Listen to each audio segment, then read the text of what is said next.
everyone, my name is Emily, and I'm pregnant, in case you didn't see my last video or just didn't interpret that message from it. It took a few months to get pregnant, but I am, and we are both, Mr. Artful and I, are very, very, very, very, very, very excited. This was the main, if not pretty much the sole reason why I kind of took a hiatus. I feel really guilty for not giving you guys any kind of heads up. I just kind of poof, disappeared off of all my social media, any social media that I have, I kind of just disappeared off of. I did continue to post on Instagram here and there, and I tried to give some very brief explanations. I didn't want to directly point you guys in the direction of pregnancy because I wanted it to be a surprise, so I called this a secret project. Which, I mean, it was 4 months in the making until I was able to get pregnant. So to me, it was kind of a secret project. I was working on it. We were working on it. And just so you guys know, I'm editing this audio, but not super heavily. I'm just kind of spitting off the cuff here, just shooting the shit with you guys. And I have like a little list of things I want to cover. And the first thing is, are my videos going to change? My videos are always changing, first of all. They're always different. I always say, oh, I'm trying something new this week.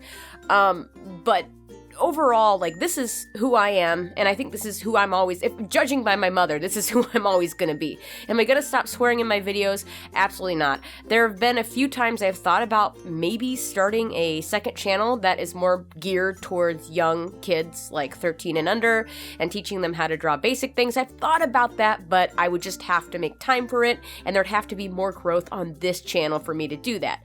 But on this channel, no, I'm not gonna stop swearing. I don't want to make my videos about me swearing. That's not really what I want to do. It's just that this is, you know, my personality. It's more how I use words as amplification.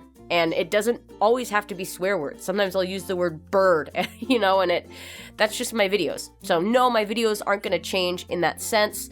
I obviously am not going to be swearing around my kids. I don't swear around my stepson or my nieces or my nephew. I don't swear around kids. And I know that you might find that hard to believe, but I don't. I'm actually really, really good at not swearing in front of kids. I slip up sometimes. Mr. Artful, God knows, slips up all the time. But, you know, it's not like, we're saying the big ones in front of them. So, you know, I'll get a damn in here and a hell in there, but no fucks and shits, I promise. It was kind of interesting how I found out I was pregnant. We had already been trying for a few months, so taking a pregnancy test come time of ye old Aunt Flo was, you know, just kind of a routine at this point. When you first start trying, it's like you want it to happen that first month. And that was definitely me, even though, like, in the back of my mind, I'm like, this may take a while to, you know, happen. Judging by some of our medical histories and things, we were like, this might take a little bit of time. So by the time that my ego was prego, I really didn't think that much of the whole taking the pregnancy test routine. So boom, boom, boom, I take the test, I'm getting ready to get in the shower, and a few minutes go by, and I just happen to glance over the test, expecting them to be negative, and there's a line. And it's not very dark, but it's there, like, it's noticeably there.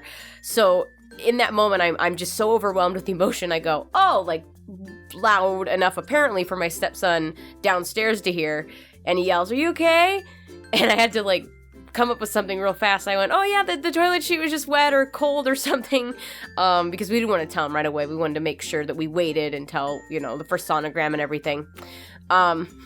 So it was just this really overwhelming moment for me. I never thought that seeing a line anywhere would change the way I feel and change my life, really, in that big of a way, but it did. It was just like, in that moment, I just realized, like, this is happening. This is real. Like, this is a whole nother ballgame with poopy diapers and crying and, you know, good stuff too, but it was really incredible. I decided to tell Mr. Artful right away, opposed to waiting. Just so you guys know, my husband's name is Mike.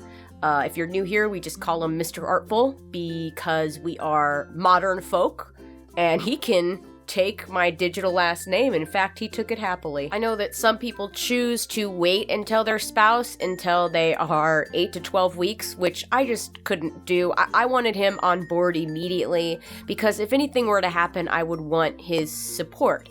So I told him via scavenger hunt. He came home for lunch, and it was just really great. If I have the footage, which I know I do, I just have to find where I shoved it somewhere in the abyss of my hard drive.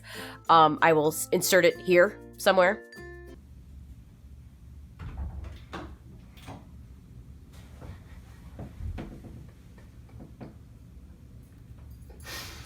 Pregnant, huh?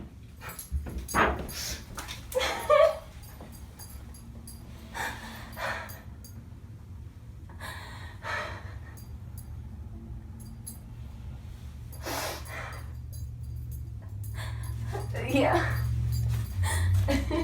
I saved them all. Not all of them, but I saved a couple of them.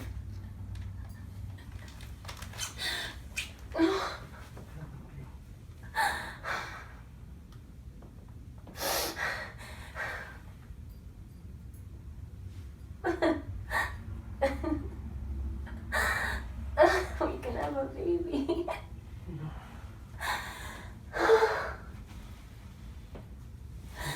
We gotta keep you unstressed. You're sweaty. Because I've been standing up here for 20 minutes. Yeah.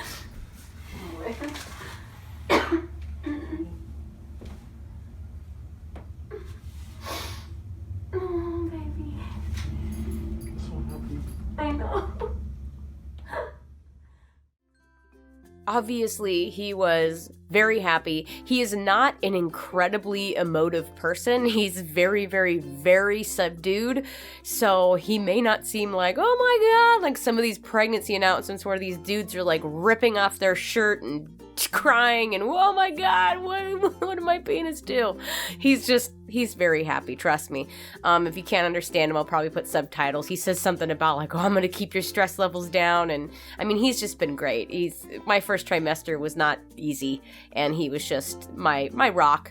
My mom too. My mom was just a total anchor for me. You know, I didn't have a bunch of random symptoms. I definitely noticed a bunch of random things, but not necessarily things that you could classify as symptoms, because I feel like symptoms has such a negative connotation. But the few symptoms I did have were bad. They were very amplified. And the first symptom I kind of noticed was hunger. And keep in mind, I am famous for not finishing my food, for not eating a lot in one sitting. And it doesn't mean I don't eat a lot. I consume, I think, a pretty good amount of calories each day because of my exercise routine. They're very spread out. I have a lot of snacks, healthy snacks, a lot of good carbs, they're all kind of spread out. So that's why I don't eat a lot in one sitting. But my God, this is the biggest change for me. I went from, I would never order a Grand Slam at Denny's. I would never finish that. I could probably finish 2 now. I eat so much. Oh my God. And it's been a lot worse lately because the baby is essentially assembled. All its organs and its circulatory system is all there. It just needs to grow. And this baby craves nutrients. I mean, if you guys didn't know, the baby doesn't eat what you eat. The baby takes the nutrients from what you eat, or the placenta does, and gives that to the baby. And this baby, I don't even know. I don't know how big this baby's gonna be. This baby just wants me to eat. And I'm telling you, I'm actually not complaining. I feel pretty proud when I'm able to finish an entire meal and still want more. I've never been able to do that in my entire life. And with hunger came its not so friendly friend, nausea, between the hours of 10 and 4, and any time it felt like in between. Now, by nausea, I don't necessarily mean throwing up, but I felt sick, for hours at a time, and it was miserable. I couldn't sleep it off. I couldn't do anything. And that is, for the most part, what kept me out of commission, because anything could throw me into a nauseous spin, and it was awful. I'm very fortunate that I didn't get physically sick very often. If I did, it was because of something. It's because I was either coughing too hard or my heart rate went up too quickly, something like that. The absolute worst of the worst for me was actually back pain, which I know sounds strange because I wasn't carrying near enough weight to have back pain in the more traditional sense. But when you're pregnant, your ligaments start to loosen and your muscles move and your back muscles pull forward, so it kind of left my spine up to its own devices, and oh my god, I've never felt back pain like this. I had scoliosis and other back problems when I was a girl, and they all came flooding back. It was horror trying to get to sleep at night and find a comfortable position where it didn't feel like my back was splitting. Tylenol didn't really help, and I was kind of glued to a heating pad and an ice pack on and off throughout the entire first trimester. It was worse during, I'd say, week 7 to 10. It was just really bad. So bad that I would cry from lack of sleep because of it, or just because of the pain of it all. What also sucked was that I had a really strict exercise regimen before I got pregnant, and then when I started feeling the throes of the pregnancy symptoms, I just couldn't work out. I felt miserable, and I praise the women who are able to do it, but then again, I also know that not every pregnancy is the same. Some women have a breezy first trimester where they can dance through flowers, but I absolutely did not. So now that I'm starting to feel better, I have kind of modified my workout to fit my pregnancy needs, and hopefully I can take some stress off my back and put the burden more on my abdominal muscles. Besides all of that, I had an incredible support system, again, with my mom and my husband's family and my family. I just, I realize that not every person has access to support like that, and I was so I felt so blessed and grateful that I was able to have love in my life during such a physically trying time. And I know from here out, it's gonna be pretty nice for the next few months, and then it's gonna get a lot harder, and then it's gonna get super hard when he or she is here. And by the way, I'm not gonna wait till baby pops out to find out the gender. I've had people actually be like, shame on you for trying to learn the gender early. We're gonna find out probably in April sometime if it will be a boy or a girl.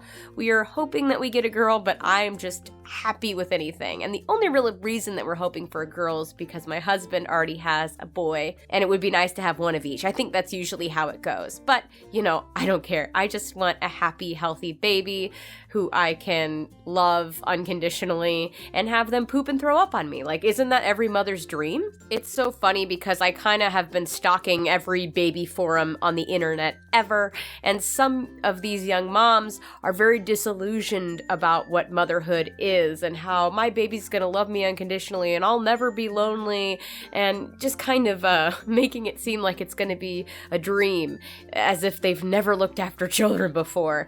And it sounds really dark and demented, but you have to set yourself up for the worst, because you never know what could happen. You can't just have this perfect, vision of motherhood that your baby's gonna automatically have an amazing sleep and eating schedule, and you'll get plenty of sleep, and even if you don't, you'll be able to function. No, it's gonna suck. And I don't think I am at all a disillusioned young mother, because I am fully prepared for the worst, even with the health of myself or my child. You just have to be.